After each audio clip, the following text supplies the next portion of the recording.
Hello, happy Thursday. Happy April. I guess April started on Wednesday, but I'm doing this lecture on April 1st. So anyway, good to be in a new month. Looking forward to see what this month holds. Hopefully the Lord is going to do amazing and mighty things with us, with each of us this month, that we can have an impact on others and those around us. But let's go ahead and pick up with letter D, the new system of farm labor. This is on page 495.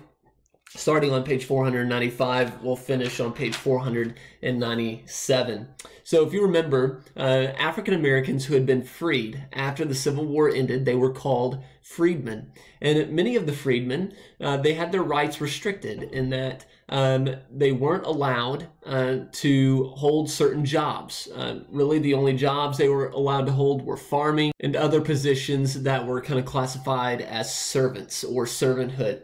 Now, many of these freedmen, while they were farmers, they were called tenant farmers. And tenant farmers can kind of coincide with sharecropping, but they are different.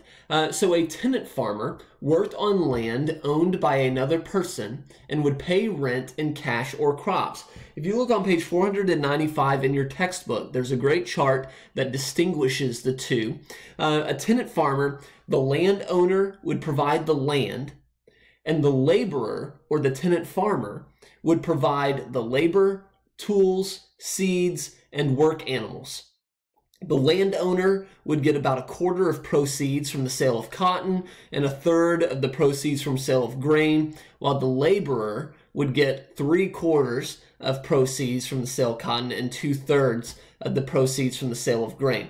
So the tenant farmer is providing all of the materials necessary. The landowner is just providing the land. And in return, the landowner gets a quarter and a third of cotton and grain. Whereas a sharecropper is different from just a regular tenant farmer in that the sharecropper, the only thing that he provides is the labor. The landowner provides all of the land, the tools, the seeds, the work animals, and credit for food and other supplies. The landowner then gets half of all of the proceeds of crops, and they also get half, and the laborer will get half. So a tenant farmer kind of has a better deal in that he's not in as much debt or doesn't owe as much as a sharecropper. The sharecropper is basically working just for a place to live.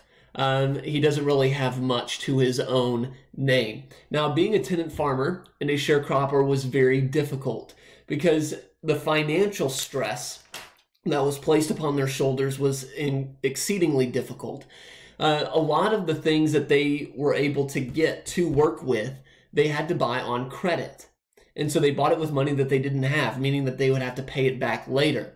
But what you'll soon find out, if you don't already know this, is that when you buy things on credit, there is a thing called interest that's applied to the credit, meaning that a certain percentage will be applied to how much you've spent on credit. And that's extra money that you're having to pay on top of the money you already owe. And so a lot of these tenant farmers and sharecroppers, they ended the year in debt and would also have to pay off that interest money that was tacked on to what they owed at the beginning. And so it was very difficult to end the year having more money than what you started with.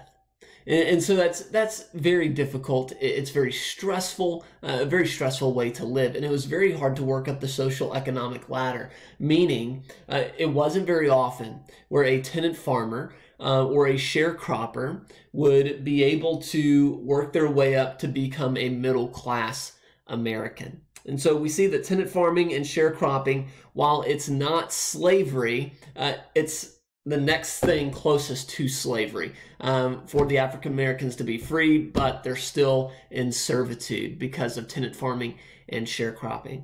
Well, you will review for chapter 19 on Friday. We'll do Quizlet Live, and on Quizlet, let's see here, looking at this, I've uploaded onto your stream page the specific times that each period will be going on Quizlet live. So make sure you look at that announcement on the stream page as to when you'll be reviewing on Friday, April 3rd. And then on Monday, you will have your Chapter 19 test.